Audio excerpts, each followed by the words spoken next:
Will Zach Wheeler continue his All-Star Game snub revenge tour tonight at home versus the Dodgers? Will the Pirates bounce back tonight in the Bronx? Find out now on MLB Bases Loaded.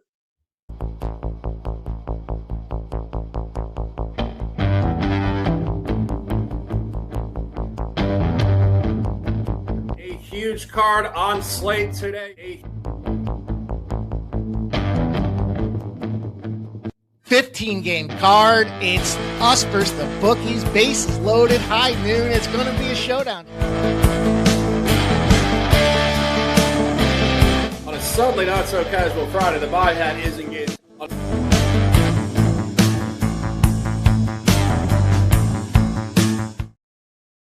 Two questions posed, answers to be found. It is Tuesday, July the 21st, 2026. MLB Bases Loaded. I'm the Shark. He is Mikey Money. Mike, what's going on this morning? Shark, I'm fired up. You know I am. I'll tell you, there's a couple things that I enjoy, and there's some things I don't enjoy. One, getting to your local diner, sitting at the counter, getting that breakfast service. They just turn around. Literally, it's a 180-degree spin to go from that plate sitting on the counter to right in front of you to fire away.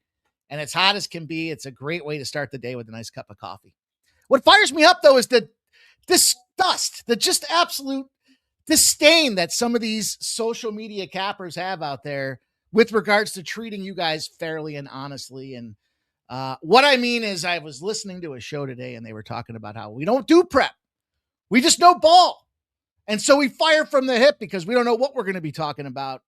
And it's disgusting because the amount of time and effort that goes into this show and production and preparation. You guys deserve better. We're happy to bring you better. And take a look at this. I tallied the other day. I tallied up these records here yesterday, as a matter of fact. I was texting Shark. I said, man, you could tell I'm trimming the shrubs. I'm weeding the garden. I'm doing laundry. I want to do anything but record updates. And I was so excited when I finally got it done to say, we are green in all three avenues that we measure. We give out sides and totals. We're up almost 10 units. We give out a parlay just about every single day. We're over 6.5 units there. And then props to make the bookie panties drop are up over 3 units as well. So that is preparation. That is treating this thing honestly. We're trying to be transparent with you guys. And man, do we put the prep and research in there to make sure that we give you, these are just our best bets. But of course, there's so many great calls because we break down every game, every day, every way. And I want to help you guys build your bankroll. So we appreciate everybody that does tune in. You guys should demand better. And when you hear somebody say, we don't prepare, we just fire off the hip because we know this game, you should turn the channel. You should thumbs down. You should leave a comment that says, do better. And then drop our link in there so they know where to find what better looks like, Shark. That's how I feel about today, my guy. I'm fired up for this card. And I can't wait to cap this spot with you today. I usually wait about 30 more seconds, but you're driving me right into it. It is a suddenly not so casual Tuesday. The energy is building, people. It's the middle of the summer. It's the only sport. Even if you don't like baseball, get in the chat and talk sports with us. Get off your couch. East Coast guys at lunch, get ready to talk some ball. And guys on the West Coast, Mike said he had his coffee. I have my coffee right next to me. Get a little coffee in your system. Drop your plays.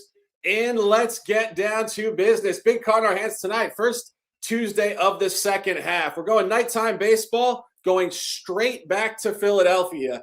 Game 2 of this series, Dodgers, Phillies, Wheeler against Robleski. Another national game here, Mike. We couldn't have nailed it any more clearly last night. We said Phillies by margin and the over 10-7, and we're doing it again tonight, Mike. We're opening up. What's going on here? That was such a great call. That call was given out Sunday night. That's how great that call was yesterday. Just watching all those bullpen pieces melt away. And if you bet the Dodgers now, look, you're struggling. They're not the best that they were this weekend. They had a great series against the Yankees, but we know this is the future NLCS matchup and the Phillies will dominate. So go out there, get your tickets. We talked about this yesterday. No team that's had a home run derby winner has ever won the World Series. And thank goodness Kyle Schwarber and Bryce Harper were not them this year because that does pave the way for Philadelphia's success. So that being said, I do think Wheeler will be the success as well. Look, this guy's on fire, man. And you don't want to get in his way. There's some spots that definitely do concern me with weather. this be one of them. And so I want to break it in half because I do not like this bullpen with the Philly side of things. There's no question about that. And a home favorite role of at least $1.20. Wheels 16-0. So is it a fishy line? I don't think so. I think it's right where it should be. And I think that there's a couple fishy spots we'll talk later on when it comes to Baltimore and Boston, but not here, not now. I think this is a great Philly spot, but because of the weather, because of the matchup, I do think we get a bit of a pitcher's battle here. And so I like the Phillies. I'm taking the Phillies full game. I got them at -117. It is what it is as far as the rain is concerned, whether that be a factor or not. But I took the first 5 under 4.5. It's a -104. So that'll be the official play I give you guys here. I think pitchers go out and do their best to shove. And if we do get a rain shortened game because of the elements in the area, then at least I know I got the best of the pitching matchup out there. And first 5 under 4.5 feels like good money. Yeah, Mike, I own both hats. My guy in the chat, JPZ, loves the Dodgers hat. I had the Philly hat on yesterday. Look at the color of shirt I'm wearing, ladies and gentlemen. The buy hat is engaged. We are not fucking around. Phillies, turn them up at the bank. Look at this game. You get actually a rematch. It's great stuff. Wheeler faced Robleski in Los Angeles on a Friday night in late May. That was the 29th. And Robleski did catch a win 4-2. There's your pitcher's duel. But Wheeler was actually great in the game. Only 5 hits, 4 earned runs. Very funky box score. He gave up 4 solo home runs in the game. Freeman got him, Muncy, Ohtani, and Smith. I don't think he's going to give up 4 home runs tonight at home. And it's more specific than that. This is really the Wheeler revenge tour. I said it in the intro. This dude got snubbed from the All-Star game. He took it personally. He's been absolutely locked in July. 34 strikeouts in only 17 2/3 innings pitched. We knew this guy was a legend, but he has gone up in his legendary status, and he is 3-0 in this month, 6-0 last 6. You go to the actual dynamic of these teams, I think the Dodgers are just kind of in purgatory right now. I was looking at it before, Mike. They got an 11.5 game lead in the division. For me, that speaks to one word: complacency. It's the dog days. They're on the East Coast. They're playing Philly. What is this for Philly? This is urgency. They're still 3 back of the Braves in the division in the East. They need every game, and Wheeler will be ready to go in this matchup. Final point on this. The line is all over Philly here. The Dodgers were laying -120 at home. This actually opened up at -154. It is extreme strength. The first time Robleski has been a road dog all year. Let the line tell you the story. The buy hat is engaged. Mike and I all over it on a Tuesday. Phillies, let's fucking go. Mike, any final comments or keeping it moving? I think you're right on. I think that's a sharp lid. It's a great call. It's a great cap. And I think that the Dodgers, like I said, I just get concerned a little bit about the weather in this spot. I think Schwarber, hit run RBI looks like a great spot on the card as well. I have one final point. The last time Wheeler faced the Dodgers at home, he was laying the same number, -155 against Bobby Miller, back on a Tuesday night in 2024. Speaking of 2024 in the chat, JPZ, Philadelphia did beat the Dodgers that evening, 10-1. Wheeler home against the Dodgers. Blowout coming. Take it in. Let's cash. Keeping it moving down the line here. Game 2 on the card. 6:40 in Cleveland. Twins Guardians, game 2 of this series. Divisional baseball in the Central. Mike, I couldn't have been more wrong yesterday. I somehow misread my guy Joe Ryan. I said Joe Ryan's a dog. I was watching the game. I thought he was more maybe a little hair of the dog. Second night drinking back-to-back. 5 home runs against in the first 3 innings. Mike, you were the only person on the planet yesterday that called that game correctly as far as I saw. What the hell did you see yesterday, and what's going on here tonight? It was I couldn't have broke it down any more efficiently, right? For the Twins to win that game with the disparity or the gap in bullpen, Joe Ryan had to go 9 innings. And I specifically said on this show, Joe Ryan ain't going 9 innings. That means the Minnesota Twins aren't winning the game. Now, I didn't realize the Cleveland Guardians were going to go out there and set records. No pitcher's given up 6 home runs on the season. I believe this is the first one, and that was Joe Ryan. But it was definitely a dialed-in cap, so I felt pretty solid with that spot. And matter of fact, I got done telling you guys, we went back and forth, and I said it's going to be a best bet. So that's how confident I was in that spot. And I mean, literally, it was front to back, stop to finish, wire to wire. And I think Cleveland does it again today. The Twins are that team, man. We don't like this. They'll find some spots to get the win. There's no doubt about it. I don't think today is one of them. But again, it's one of those games for me. The home favorite after a win, should continue to come back and excel. This is one of those situations where they've got such a strong buy position for the Cleveland Guardians. But to me, I kind of just want to look at this thing and say, what's the narrative, right? Like, you've got this Rojas character and doesn't have many starts under his belt. And, Guardians, here's the thing. For me, the Guardians home unders the second half of the season. And this is kind of what I said as far as yesterday's cap was concerned. The Guardians are one of those teams that's built to go to the playoffs. They do it consistently, whether they be wild card or just win the ALCS. They're just that team year in and year out. And so when you look at a team like the Twins, yeah, it's a little sus. There's a little suspect alert out there. But the point is, to me, with the second half of the season, the measurables are, what do the Guardians do in this division? They're an under team post All-Star break. And so with that being said, you look at Parker Messick. Yep. My concern, well, what if the Twins puke up with that bullpen? And so I want to break this one down. Give me the first 5 in this one. I'll take the under again in this game. I just think this is a Cleveland spot for sure. But rather than taking them choppy little price tags, I mean, there's a minus 138 out there right now, so that's not horrible. But just give me the first 5. Break this thing down.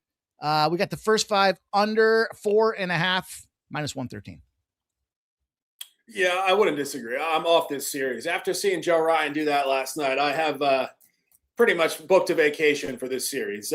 One point on this. This is Messick's second start of the year against the Twins. He did win at home 6-4 on Friday, May 8th. He didn't look great in the game. Kind of a high-scoring game. Obviously, 10 runs, 7 hits in 5 2/3. Kind of imploded late after the first 5. I think Cleveland wins the game. I think the Twins really are kind of a grease fire. And one final point on that last night. As we said, Joe Ryan looked like an alien on the mound, if we're being honest. I think there's disruption with the Twins. If Joe Ryan looks that bad, I think they know he might get traded, and they're going to gut their team. And friendly reminder, the Twins did this last year at the deadline as well, sending a lot of their top pieces and bullpen pitchers, namely Joan Duran, to the Phillies and Griffin Jax. So, Mike, I think the Twins might be getting a little deja vu in the clubhouse here. We gutted it at the deadline last year. Are we going to do it again? Are we going to move Joe Ryan? So, Mike, just one point on that. We'll keep it moving. The psychology for this Twins team has to be an absolute 0 out of 10. Wouldn't you think? It's the same as I think it always is. You're a mediocre club in middle of bumfuck USA. Most people, they're planting fucking gardens. They're dealing with the land, and every so often they'll turn the game on if it's a late enough spot to watch them after the sun goes down. It's just, there's not a lot of expectation if you're a Minnesota Twins fan, and respect anybody that's from the Minnesota area, but I'm not lying. That what happens out there is you tend the land, and when the sun goes down, you fire up some corn on the cob, you kick your feet up for a few minutes until you pass out from being tired and getting up when the sun rises. So it's not a Minnesota Twins spot. It's probably really, when was the last time they were relevant at all? And you look at these other teams in the ALCS now, and it's kind of how it's always been to me. It's like Cleveland is the baseball team in this division, and the rest of them all kind of rank and file. Mike, I was just going to say, Twins fans, it's been a tough ride. Karl Anthony Towns just won a championship with the Knicks, too. God, how terrible does it get? At least you guys have Adrian Peterson highlights from 2008. There's that. And Mike, we got a video as well.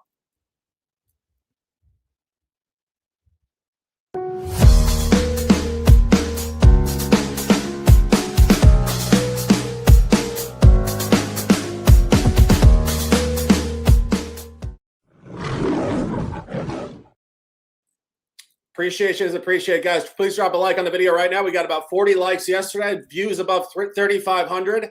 That is a lot of you guys helping us out with that. We bring the energy. You guys react. Pro action brings high reaction across the internet. Let's click the like. Let's cash, and let's keep it moving. Next game on the card, going back to the Bronx tonight. Pirates-Yankees game 2. Bubba Chandler at Will Warren. Mike, I missed this handicap yesterday. I got to be honest. Watching the game, I think the Pirates might have been out until 7 a.m. in New York City the previous night. The first inning was a catastrophic disaster. We'll talk about that in a second. What's going on here tonight? Yeah, that was another spot dialed in with these Yankees. Kind of was a funny one too, right? Because we talked about that doubleheader on Sunday, and then obviously the late night game out there. But I didn't like the pitching matchup yesterday. That's kind of what that came down to for me. The starting side of things here, and it was enough for the Yankees to take enough of a lead. But one of the good bounce back teams in baseball are the Pittsburgh Pirates, and the thing for me is that consistency or lack thereof with the New York Yankee bats. So yeah, they put up a bunch of runs. They needed to because Pittsburgh's bats came through. We talked about this early in the season, week 1 or week 2 of the season. We said the bats that were assembled in Pittsburgh now, kind of not your daddy's Pittsburgh Pirates squad out there. We know about the pitching matchups they have, but once those bats can get going, and I think they're starting to find their role. So I'll say the Yankees got to prove it to me that their bats can stay consistent. And this is a Pittsburgh Pirate spots for me. They do bounce back after a road loss. They're 16-8 in a bounce back spot this year. They had an abundance of runs out there. So to me, that's not the Yankees. Yes, they're due to put runs on the board because of how much they pay for a run that they earn, but they got to do it more than once. And look at even that Dodgers win. It was still 2-1 final. So it's not like they're hitting in bunches. And I think the Pirates can do just that, or at least get enough to get past Wild Bill Warren here. So I like the Pirates. I like the price tag for these Pirates. I think, again, a bounce back team in Major League Baseball. Yeah, our guy in the chat, Stop Geo, says lean Pitt. When you say Pitt, I'm thinking like college basketball here, like a little, Pitt Panthers, Darrell Revis taking guys on the sidelines. But talking pro baseball, the buy hat is engaged. Mike, we are seeing the same thing in this one. A bounce back absolutely coming in this game. Not only that, I just want to talk about the first inning last night because it was absolute insanity. The Yankees took a 4-0 lead in the bottom of the first. It was one of the most ridiculous innings you'll ever see in baseball. Starts out with a nice little ground out, no problem. Second batter in the game, Ben Rice, has an 8-pitch walk. 2 strikes were reviewed and overturned into balls. So you talk about in 3 or 4 years ago, it would have been a strikeout. So we got the call right, but Ashcraft was visibly a little unnerved by that. He kind of thought he struck him out twice. He didn't. So Rice gets a walk. The very next batter is Paul Goldschmidt. He's a journeyman. He's 37. He's not exactly speeding around the bases. Hits a ground ball to third. The third baseman totally boots the ball off the inside of his glove, goes into the outfield. And the left fielder grabs the ball and throws it straight into the ground. I thought I was watching like 50 Cent on the mound doing a celebrity first pitch. He doesn't know how to throw the ball. Ben Rice comes all the way around from first and scores the first run of the game. If Ashcraft wasn't already unnerved enough, he completely imploded after that, giving up a single to Bellinger and the first of 2 Jazz Chisholm home runs. Bottom line, though, is, guys, unpack that. Did the Yankees really dominate that inning? No, the Pirates gifted them the freaking game. After the first inning, Pittsburgh actually did outscore them 5-4 in innings 2 through 9. That's going to continue tonight. And final point on this, Bubba Chandler is actually 2-0, last 2 against the American League. Against the American League East, he's only given up 1 earned run in 11 innings pitched, 14 strikeouts. And Will Warren was 12-2 in his first 14 starts. Way too hot. 1-4 since. Bubba will pitch well enough in this matchup. Zigzag is coming. The buy hat is engaged. Take the Pirates.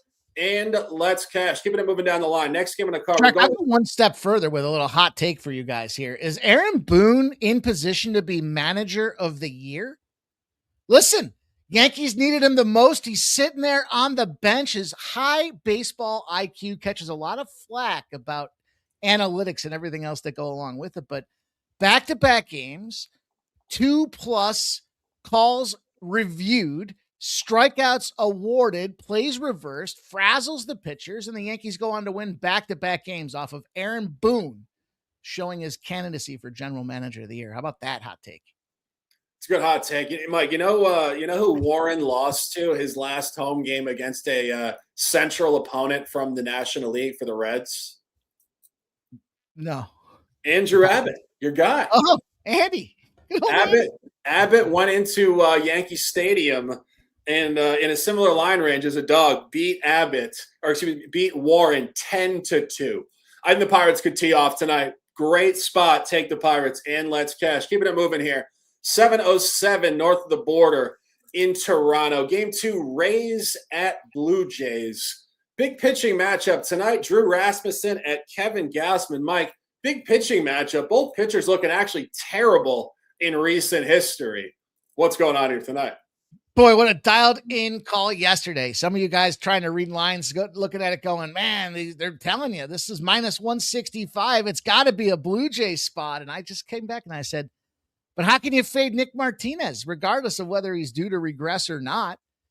It's not a Toronto Blue Jay spot at minus 165. So what did I do, Shark? I said, you know what you do? Just take Dylan Cease over 6.5 strikeouts around plus 120. And guess what happened? 7 strikeouts later, we cashed. And that was a good plus money spot yesterday. I'm going to go back to him again today, though. Look, you fade Gausman against the Rays. You're 15-4. I'm not a Gausman guy in the first place. And he's definitely showing signs of age, I guess. He's getting weathered out there. So make him a small favorite against the American League, and they are winning at a 62.5% rate. They're a favorite for a reason. They dominate in the division the last 8 years. The Rays versus the division, surprisingly enough, a 57% win rate. So give me some Tampa Bay in this spot here. And doesn't take much for me to fade Gausman in the first place, but I like Tampa Bay. Yeah, Mike, when I was capping this before, I was thinking to myself, Kevin Gausman should change his name to Kevin Gasman because he has been absolutely horrendous. The buy hat is engaged. Mike, this is not a complicated handicap. This is just a tale of two teams going in opposite directions. I honestly think the Blue Jays have nothing left. I've seen enough. I mean, I said they might make a run in the second half. Last night should have been their spot. I mean, they had their best pitcher on the mound. He looked solid enough, and they still got crushed 7-1. Now you get Rasmussen on the bump. He's already beaten them twice this year, and he's coming off of 2 straight losses himself, looking horrible pre-All-Star break. 11 earned runs in his last 7 1/3 innings pitched, going 0-2. I had to go back 3 years to find the last time Rasmussen had 2 straight awful starts because he is that good. The last time he did something like we saw in the last week and a half, third start, he came back and he was in total ace form, 0 earned runs in a divisional game against the Yankees. And final point on this, I want to go back to something I said last week. When I saw Schneider, manager for the Blue Jays at the All-Star game, taking a call in the dugout mid-game with Dave Roberts on the other end of the line, he started talking about how great last year was and how relaxing it was to be in an all-star dugout without the stress of the regular season. And for me, psychologically, spoke to a team that was checked the hell out this season. Vladdy Guerrero's doing absolutely nothing. I think the Blue Jays are done. The buy hat is engaged. Collaboration, myself and Mike, take the Rays and let's cash. Keeping it moving down the line. Next divisional game, only other divisional game on the card, actually. A lot of interleague games tonight. Red Sox, Orioles, game 2. Ranger Suarez against Kyle Bradish. Mike, we said this last night. At some point, the Red Sox are going to lose. They've now won 14 in a row. Yesterday, you asked me what the final score would be. I said 5-4. It was 6-5. Guys, if we were spraying the board at a casino, that would have been our next guess. I don't have a guess in this one tonight, though. Tough game. What's going on here, Mike? I did say 8-3, and that was 11 runs, and that's what they put up there. So I thought the over was. You got 11, and I got the margin right precisely. We know some things around here. We know a couple. We should have put the two together and figured it out here, but somebody's going to figure out what's going on with this Boston spot. And this is where I beg the question, why is this line so low? Why is it so short? Teams won 14 games in a row. They're about to set their franchise record. They're what, 1 win away from the franchise record on top of that, and we're just sitting here with this price tag. We got a Baltimore team offensively that struggles to hit the ball. We got everybody betting on them public-wise. The public's coming in here saying Baltimore or Boston's going to smash. 85% of the bets. Only 58% of the cash. I think I know why. Ask me why. Tell me why.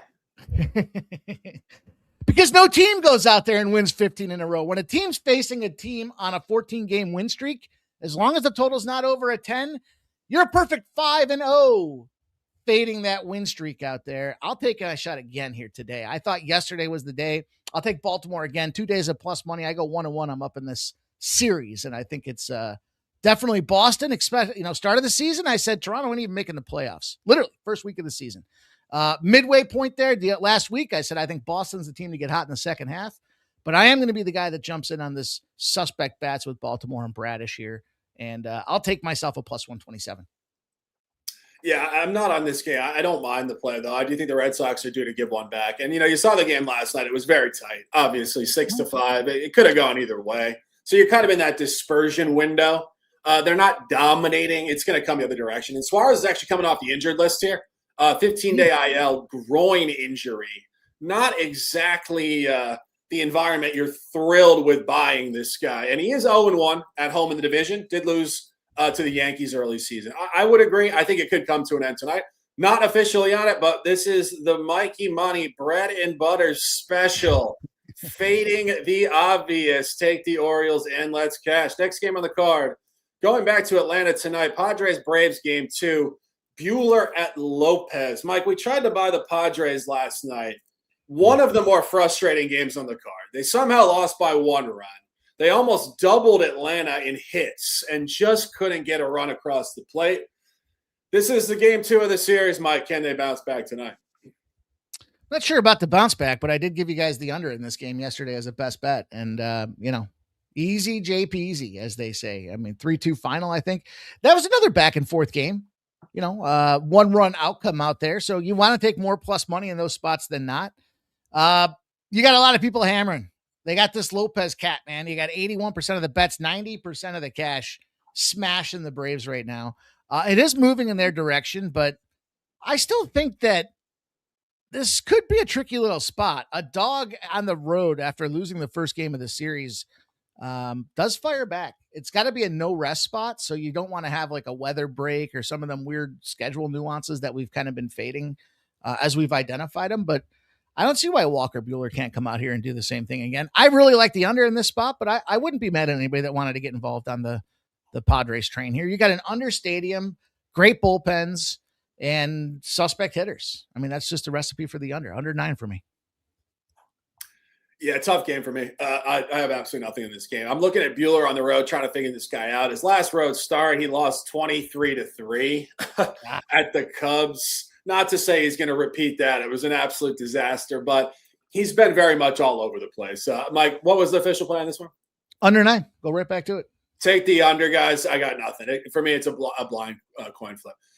And we will move on. One thing that we do have here is 100% preparation on a daily basis. This show, best in the business. A lot of shows out there trying to replicate the formula that your guy Shark and I have put together. But the one thing they won't be able to show you are results like these, you guys, on the regular. We added them up to start the season. You guys need to know this is the best damn show, especially at the 12 o'clock window. Look, you can play around later. You can do all the fun stuff and everything else that goes into it, but you got to work hard before you play hard. This is the time we punch in. 12 p.m. We fire off. We cap the card. We get serious. We play later. We have fun watching the games. We kick back. We put our feet up. But you got to work hard before you do that, and nobody works harder for you guys than these two fellas on screen right here, my guy Shark and I. And again, you're seeing it getting, the code has been cracked. These other channels are trying to replicate it. The difference is we prepare. They're firing off the hip. We got a 10-unit gain on the year, sides and totals, 6.5 units on parlays, just over 3 in the props, you guys. We thought those were the 3 most meaningful spots to fire plays for you guys this year, and green across the board. So if you like what you're seeing out there, smash that thumbs up button for us. And of course, we're going to continue to do the work here, but worth noting, nobody puts the time and effort in like we do here. Yeah, and that's 20 units, and we're in the best part of the entire season now. We expect to be up at least 50 on the show by the end. And if you guys are betting real money, $50,000, guys. It's baseball money. I always make the joke, if we pulled a dump truck in front of your house and it said baseball money, would you say, nah, I don't want that. I don't like baseball? Absolutely not.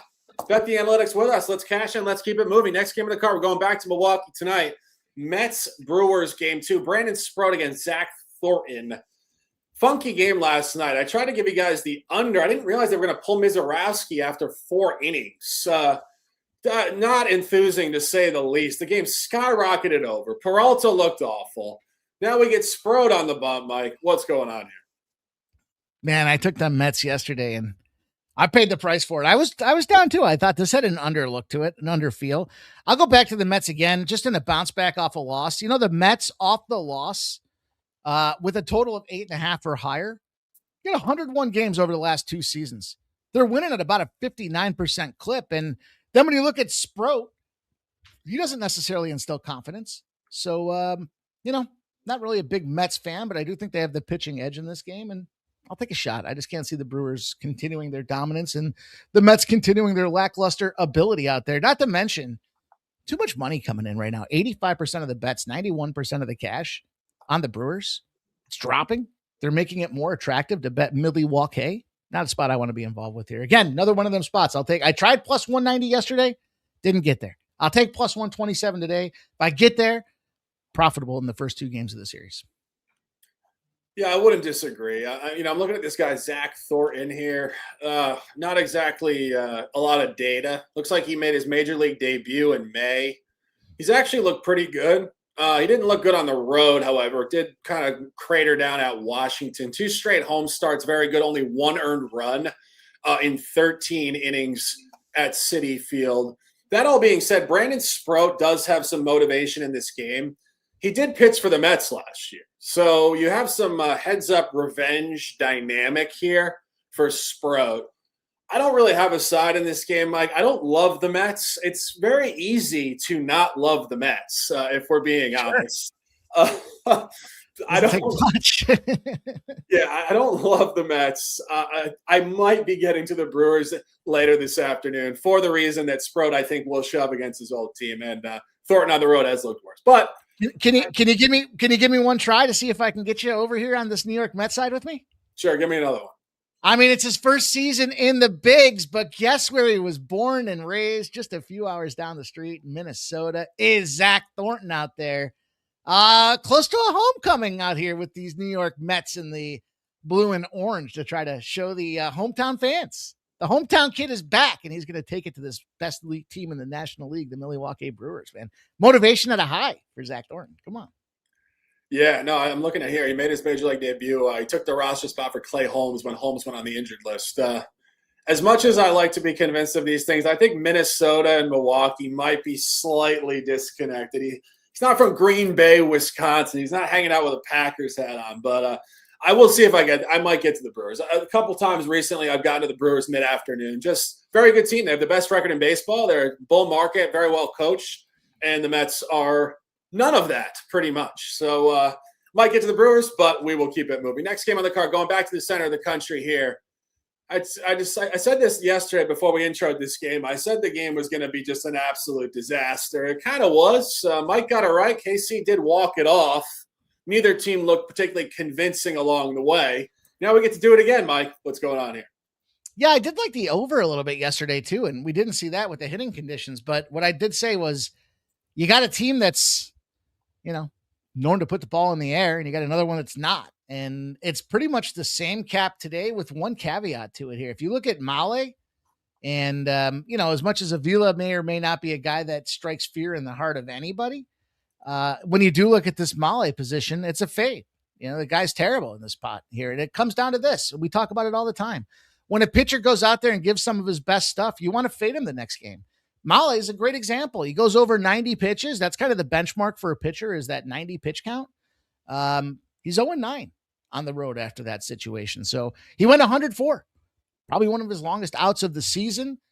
And I'll fade him again. I'll go back to Kansas City. They're 3-1 in their last 4. They did puke that last game up against San Diego, but they didn't need it. They had already won the series, and this team might be piecing some. Look, bottom 4 team in baseball. They got the shittiest bullpen out there as well, but things regress to the mean, and I think Kansas City could be on a little bit of an uptick, especially against a punch and Judy hitter like Molly. So let's go. Let's take Kansas City again.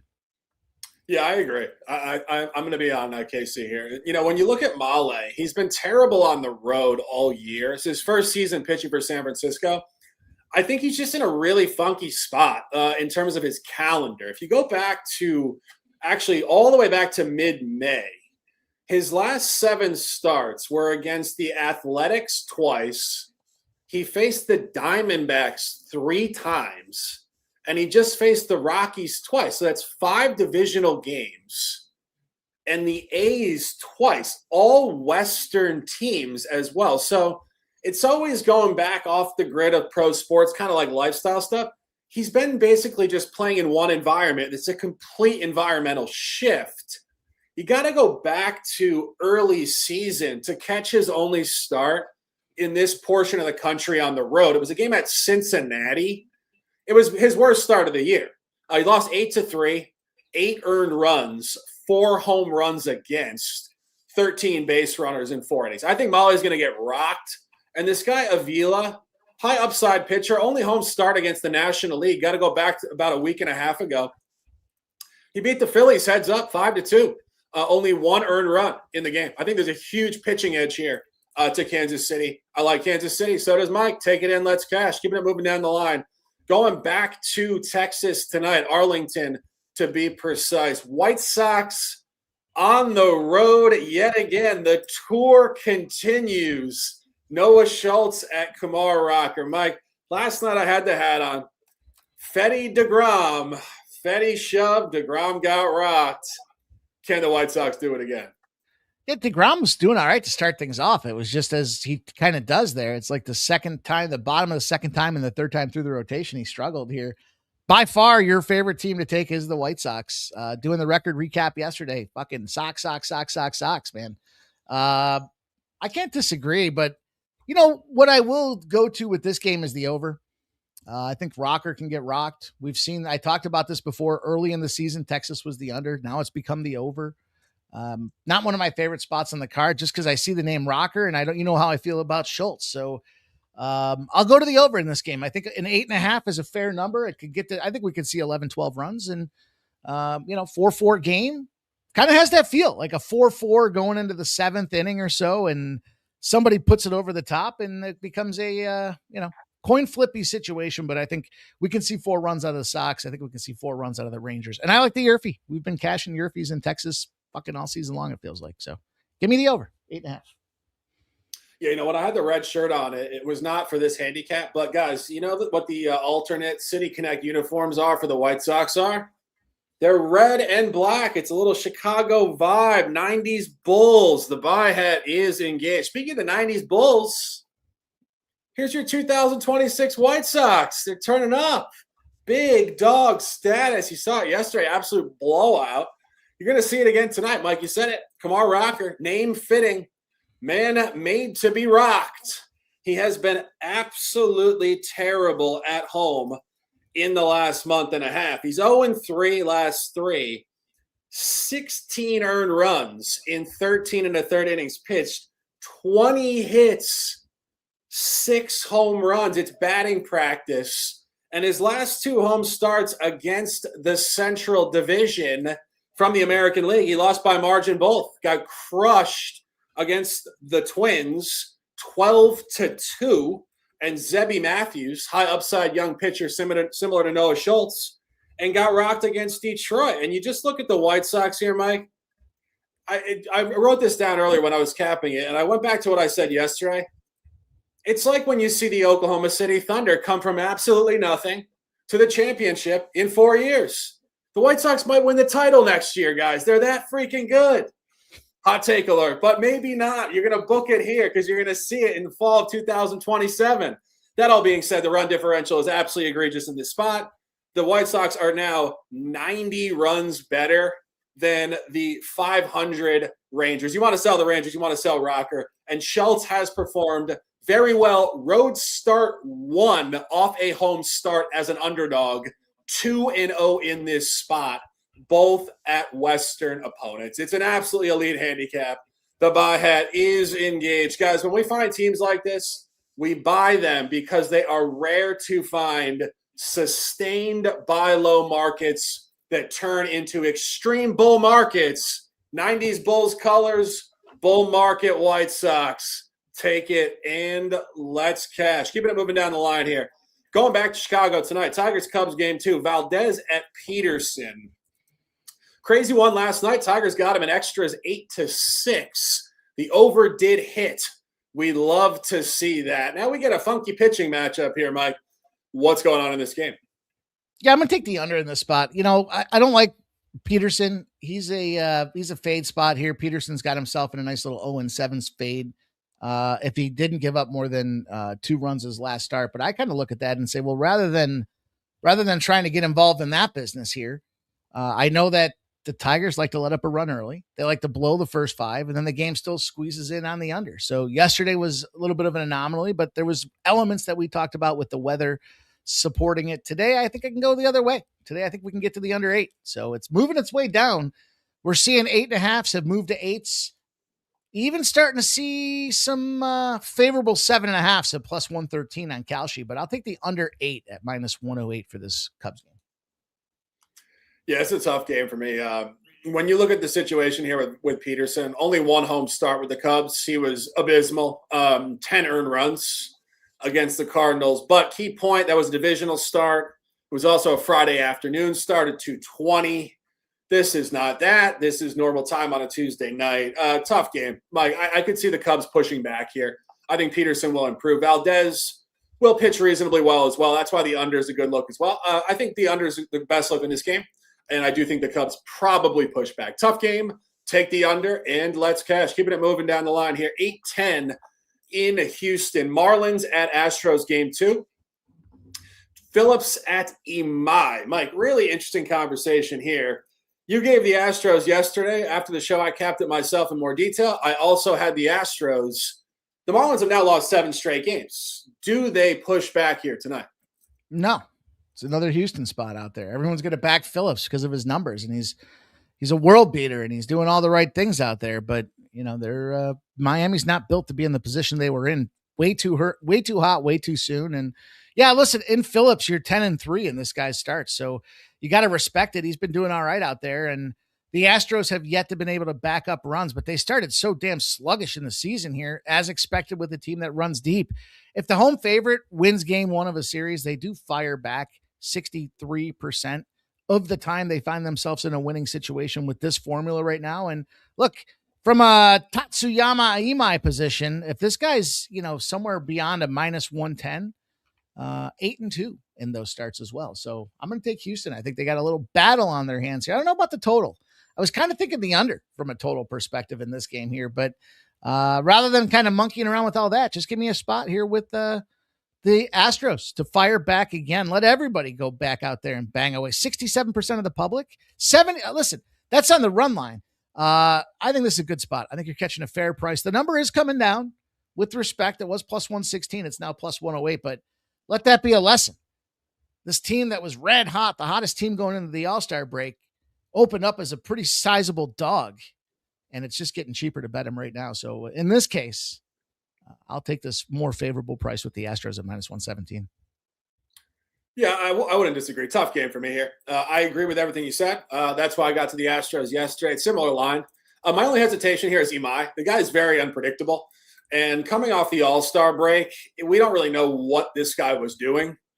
He started the season terribly. This is his first season coming over from Japan. Very noted as being very heady, inconsistent, unpredictable. Any word you want to pick in that window of great words. I'm not going to be long-winded on it. I think the Marlins have been absolutely market capped now for the past week. It probably continues tonight. I think that you could see more runs in this game. My home games have been high for the last period of time here. 10-2 against Seattle, real high one against the A's, 13-2, 9-3 against Cleveland, 8-3 against Minnesota. Over could be in play. Mike, any final thoughts? Yeah, I think the underwhelming take here is there is consistency and predictability with Imai. And that's why you want to jump on a guy like this now, because next season people are going to be talking about this guy's numbers out there, and the predictability is this. As long as he's not a huge dog, as long as he's not bigger than a plus 110, he's 8-2. He's won 80% of the time. If he's in a position where the line is a 9 or greater, he's won 86% of the time. There's predictability with this guy, as long as it's kind of in those norms. You're not expecting him to get busted up. And the books are saying there's going to potentially be runs on the board. So does he get run support? That's what it looks like here. We got an 80% trend factor kind of intersecting themselves on Tatsuya Imai. And I think it's worth taking a shot with him. Yeah, I wouldn't disagree. I mean, the reason why the guy's in the league is because he's got great stuff. A lot of his struggles have been control problems because he's got so much spin on his pitches. So once he locks it in, he will be a buy pitcher. Mike, I agree. Let's keep it moving. Next game of the card, going back to Colorado tonight. Nats Rockies game 2. Mikolas at Lorenzen. You talk about two pitchers that you could have just picked out of a hat and said, where could we see an explosion of runs? Mikolas and Lorenzen are pretty much 1 and 1A, Mike. We saw an under last night. Does it explode tonight? Listen, you love the Rockies and you love the overs. I tell you, this is an under stadium consistently. But I don't like this number being at 13 now. I'd still take the under. You know why? Because everyone sees Mikolas and Lorenzen and they're like, this thing's going to have, look, it's going to be 14-12. Well, if it's going to be 14-12, it's the Nationals that win it again. So I like the under, but I like the Nationals in this spot here with Mikolas. And it takes a lot for me to say that. There's a couple pitchers that are in my stable of baby seal treatment. One of them's Gausman. The other one's Mikolas. And I don't even know who the third guy is. Honorable mention to Paul Skeens. So I'll take the Mikolas train in this spot here today with the Nationals. They've been good to me. They've been cashing. First 5 team total over again, Shark. We were the ones that started that trend at the beginning of the year. I think there's a lot of ways to get in this Nationals game. And Lorenzen ain't it for me, boys and girls. So I'll take the Nats. Yeah, no, I understand that this is not an over park, but I do think this specific matchup is just really dinner served for runs here in Denver tonight. You go through Mikolas. He's coming off an under at home against the Yankees. He looked pretty good, 4-2. Go to the previous start, however. Final score was 12-11. So when this guy explodes, the game can hit 23 runs. There's your 14-12. Go through his last 2 road games. He gave up 6 earned runs at Boston. He gave up 5 at Tampa Bay. And you just don't expect him to perform here at altitude in Colorado tonight. And you go to the Lorenzen conversation. It's a great spot to buy an over for this guy. He's coming off of back-to-back unders, both on the road, both in the division, 4-3 at the Dodgers, 3-1 at San Francisco. I gave you guys the under in at least one of those games. This guy's an under road pitcher. He's a home over pitcher. And more specifically, against opponents traveling from the National League East, 3-0 to the home over, 14-4 against Miami, 10-5 against the Mets, and 10-1 against the Phillies. It's pattern recognition. This guy is a home pitcher specific to the over if a National League East team is traveling to this stadium. Great over, Mike. I think the Nats could win, but I think it's going to be a crazy one tonight. Any final thoughts? One of the things that you want to consider in this case here, and this is where it's a little underrated, right? This is where you got to do a little, and then this show does the research for you guys. So, what we know about Mikolas, he sucks, but when you factor it in, he stinks as an opener, as a starter. But when he has an opener, believe it or not, the dude's almost Cy Young caliber. So he's 8.53 ERA as a starter. Goes out there, first pitch on the mound, toe to the rubber, and he sucks. When he goes out there with an opener, Carson Palmquist as his opener, his ERA is 3.51. Make that make sense. Furthermore, he had 4 scoreless innings when Palmquist opened against the Rockies last. So I think this could be a sneaky little under 12.5 spot there. But again, Nationals, I think this is an underrated situation out there. And it's not Mikolas as a starter. It's Mikolas as a primary. And I think that is a little asterisk, Shark, that gets us paid today. Yeah, obviously it's baseball. There's a lot of, angles, but I see 17 runs. 17 runs. Mike, and let's drop another video.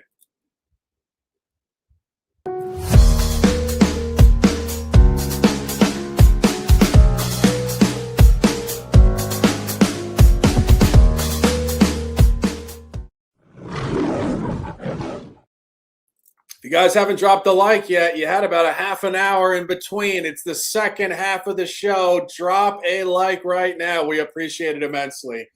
And let's keep it moving. A couple late night games tonight. Going out west, 9:38 in Anaheim. Game 2 of this series, Cardinals, Angels. Liberatore at Urania. You saw it last night. We gave you unofficially, but we do give you conversation on every game, of course. We gave you guys the Angels last night. We said it's a little stinky look. 3-2 walk-off at like 1 a.m. It was actually pretty enthusing for those of us that had the Angels in some capacity. Now we get to do it again, Mike. Walbert Urania looking like a great pitcher here. What's going on? You know what makes me so mad is I talked about this before the All-Star break, and I was like, the Cardinals should be due for regression. And yet somehow I ended up on a couple Cardinal spots, and it's like, dude, this team has given up the lead in the 7th inning or later so many times, and including back-to-back spots now. Like, Cardinals are dead to me at this point. And I don't want to get involved in the liberatory business here. This game should go over the number. I thought yesterday's game would go over the number. Obviously, it was a 3-2 final, so I missed that call as well. But how do you get involved in the Cardinals? How do you get involved in liberatory? I guess the only angle I would look at is game 2 of a series. You know, you want to fade the Angels. You're winning at 61%. So, boy, I tell you, Libertor, for what it's worth here, with this guy on a total that's less than or equal to a 9.5, as long as he's not expecting to get his barn doors blown off, he is 12-5. So maybe St. Louis first 5 is the way that I find a way to fruition here. Even money for St. Louis first 5. All right, that sounds good to me. Tough game for me. Honestly, I think this is a coin flip. Really, some of these games, I said to Mike last night, I come home, I got a lake in my backyard here. Some of these games, I'd rather just paint 2 rocks red and gold and throw them into the lake and see what color it comes up. That's how much of a toss-up these games are. The game's basically a pick-em. You're lacking matchup data, particularly on the Urania side of this game. Liberatore, I mean, Mike, we're talking about the Cardinals. We've talked about Palante. We've talked about Leahy. We've talked about Dustin May. And Liberatore is the 4th slinger in this arsenal here that is so wildly unpredictable. This guy sometimes looks like a complete ace, and other times he's horrible. Only remark on the total here, 9 between these two guys seems like a stinky over to me. You saw the under last night. Now you got 2 better pitchers, and the line is the same. I think this might be a zigzag. You get a buy low on the total. Over, unofficially, don't love the game. Just some conversation. Keeping it moving. 2 more games on the card. Next one, we're going back to Arizona tonight, Chase Field in Phoenix. Athletics Diamondbacks, game 2 of this series. Jay Perkins at K. Drake. Mike, when I was handicapping this game, K. Drake, I was thinking Kenyon Drake. I believe it was a running back out of Alabama like 10 years ago. And Jay Perkins looking kind of pedestrian. But, Mike, we will say this. Great call last night. The A's came through with a dub. Can they do it again tonight? They smacked him too, man. It wasn't like a little guy. It was a big one out there. It was also a nice confirmation to see later in the day that it was part of the sharp respected betting report as well. So they liked him yesterday. I'm not so sure I like him again today, but they do fit the model. I mean, we want to take him at this price point. We want to take him against lefties. But I don't know. I feel like I got my money yesterday in this spot here. What I do like is the unders. You look at the Diamondbacks off a loss. I talked about this last week. Continues to reign true here. When they lose, that next game does go under. In fact, it's 32-11. You've won 75% of the time this year in that spot. And what I like about it's tricky because we got a 9.5. So what we know about foundational total betting here is when you see the 9 as a key number and it's over that, the books are suggesting it's going to go over. Then you look at these 2 pitchers and you say, who are these meatballs? How can this not go over the number? And that's pretty much where you had me at saying, I mean, look, 81% of the bets, 84% of everybody thinks this game's going over. I'll take the under 9.5. Yeah, this is a real tough game. We said this last night, the Diamondbacks pitching staff is in complete disarray. Last night they were throwing a guy nobody had heard of. Now they're throwing this guy. This guy's name is Cole Drake. Kohl. I've never seen that first name in my entire life. He's Mormon. Yeah, really. I've never seen that before. I know Kohl's is a furniture store, but maybe he's somehow involved. I don't know. I went to buy a belt the other day. Side story here. And I dropped into Kohl's because I was like, it's Kohl's. Like, I'm always hearing about Kohl's from friends and stuff like that. I was like, all right, I'll drop in.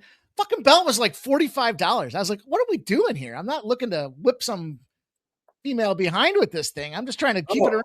Pants stay up, and I was blown away at the pricing that Kohl's can charge here, and I ain't paying price for Kohl's for shit. Certainly not Cole Drake either. Is Kohl's is it a furniture store? Or is it like a department store or clothing store or what? Clothing store. Store. And, they also sell like houseware shit. Like you want to buy so it's kind of like George Foreman grills, Okay, yeah. You got to get that $100 Hugo Boss belt to smack the asses. We're not doing $45. $100 minimum. Got a nice little suede Hugo Boss belt. But belt conversations for later. And one more game on the card. Maybe speaking of belting some ass, Chase Burns on the bump late night in Seattle, Mike. Last night, it did not come through. Abbott may be a little bit on the capped market, but I don't know about this guy Burns. What do you think? You know who has been coming through? Look at these boys, man. It is the squad here, you guys. If you're just tuning in, you need to know nobody puts the work in like your boys here at the Sports Money Network. Bases loaded, 12 p.m., best show in baseball, you guys. I'm proud of it, man. 10 units on the sides in total, 6.5 units on the parlays, just over 3 in the props. Green across the board. We're going to pound our chest a little bit about this thing here because we are just past the halfway point. We've been giving you guys shows from day one of the season. Preparation at a high. You never catch us winging it, whimming it, or trying to fake you guys behind any of it. And this is the record to validate just that. There's a lot of scams out there. A lot of people that want to play around at this 12 o'clock window here. We want to work hard so that we can play hard later, and you can do it here with the Sports Money Network. My guy Shark and I coming back in the fall. Wait till you guys see what we have lined up for you guys here. The work will continue. Preparation will be at a high, and bankrolls will continue to grow. So smash the thumbs up button. But to your point, man, Chase Burns, look, we had this conversation. I thought it was a fun little debate we had last week there, and Andy Abbott blew it in the 5th inning for me. So a little disappointment, had that first 5, had that full game, and I was 3rd inning. I was like, you know what? Some other bets cash. Let me go put some more money on these guys. Just real stuff, And then the 5th inning, it's one run that he gave up. I was like, shit. But in fairness, I'm glad I didn't take the half a run, because if I'd taken the half a run, I still lost either way. At least I had a shot at plus money. I'm not going to mess with it, though. Seattle at home is a difficult, dangerous team, but I do heed what you said last week. I take it into advisement. Guy that I respect in the business here. And Burns, man, he likes to shove. Castillo can shove. Why can't we see this game go under the total again? So that will be the angle that I take in this one here. Under 7.5 is even money. Probably get the under 8 in the parlay. And I like the first 5 under as well here, especially with this pitching battle. So you can catch the under 4, even money. Catch the under 8, probably around minus 112. I think this is a lower scoring game as well, Shrek. What are you going to do? Yeah, I like the under in this game, but I was saying to Mike before the show, I have a debut buy hat. And when I said that I had the red shirt on for the Phillies hat, that was a maroon Phillies hat. This is the real Reds. The first time wearing it, ladies and gentlemen. I see you guys out in Cincinnati. The buy hat is engaged. Let's zoom in on this lid here. Look at that puppy. Wait, let me get this thing off the screen here. Hang on. Look at that thing, man. Woo! That's a sharp lid, dude. Mm-hmm. The big red machine is back.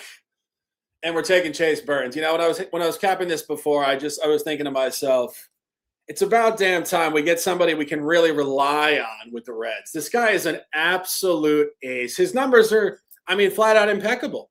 He's 6-0 on the road outside of the division. He's 2-0 on the road at Western Time. He's 3-0 on the road at the American League.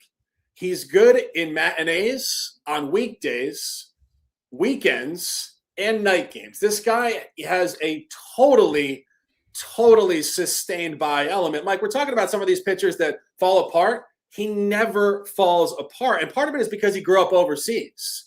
He grew up in Italy. And, I think about a lot of these things, off the record type of stuff. Kobe Bryant grew up in Italy. These assassins, Yannick Sinner, he was a skier. He's a world champion tennis player. Italian guys, they know what's up. I think he's very centered in the mind, and it doesn't matter where he pitches. He will ace. You can't say the same thing about Luis Castillo. Castillo pitched for the Reds for 5 or 6 years, so you'd think he'd shove against his old team. Not so much. Only start pitching for the Mariners against the Reds last year in April. At Cincinnati, he got absolutely lit up. 6 earned runs in 4 1/3 innings pitched. And final point on this really screams zigzag series. Last night, George Kirby was in complete control. He was laying a big figure, minus 150. You win by 8 runs. Game 2, you get downgraded by books by 40 points. The books agree with all of the analysis. The bot hat is engaged. A great spot. Chase Burns, baby, burn. Turn it up out west. And let's cash. That's the fastest hour you will find. We promise you in professional baseball handicapping on the internet, Mike. And we got best bets. Let me ask you this question here. I want to expound on this. Just expunge on this a little bit here. Expunge. You think that these guys that go to Italy are so damn dominant in the world of sports because the ladies are so fine in Italy that your confidence has to be at an all-time skyrocketing high to be able to pick one of them gals up. And so the rest of it just doesn't even matter because you're just so happy to have a 11 out of 10 on the scorecard. And then you go over to translate and play, ball against a couple of the fellows. And it's like, whatever. I go home. I got a smoke show. Yeah. I think it's a couple things. One, I think it's the fact that Italian diet is fantastic. Sure. So they're all very healthy. They're very fitness oriented. Centenarian life, for those of you guys who know that word, it means people that live to 100 on average. One of the Italian regions, Sardinia, is a blue zone, very sustainable, healthy life, peaceful mind. They travel well. Not only that, but these guys speak about 7 languages in Europe. So they're just so versed in life. I think there's a deep, deep wisdom to these guys, even in their early 20s. So I think it is all of that. And of course, gorgeous women. And of course, gorgeous women. Of course. We got to make the scorecard somewhere. Come on now. Let's go. Let's talk about back. We center back. We give you all the ideas, and then we center back and say, yes, they have beautiful wives. And that is, of course, that. And we have beautiful best bets, Mike. Let's drop the video.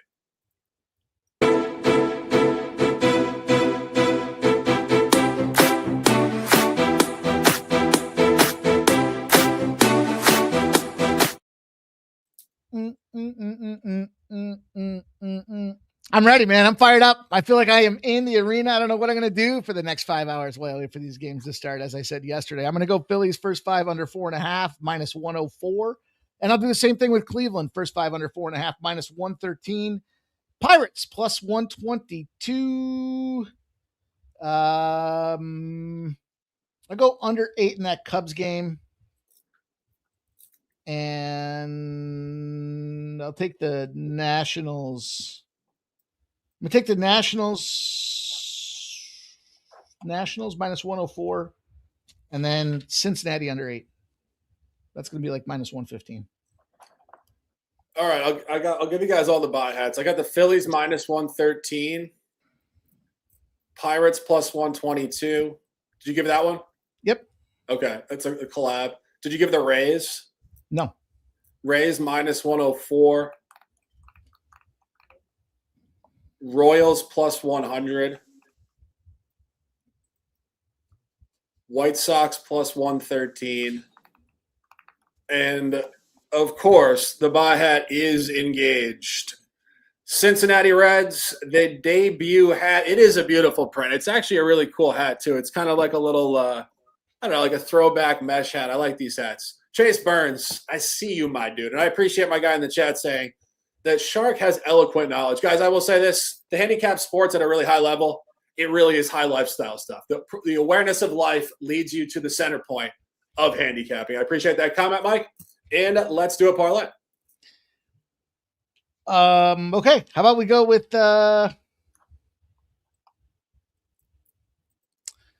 you don't like the Astros, right? You said you're on the other side of that game. No, actually, I don't love the game, but I would not be on the Marlins. So I wouldn't talk you off it if you want to put it on there.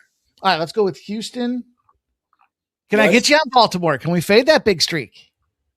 For the parlay, absolutely. And then how about we go with that contrarian over in the Cardinals game?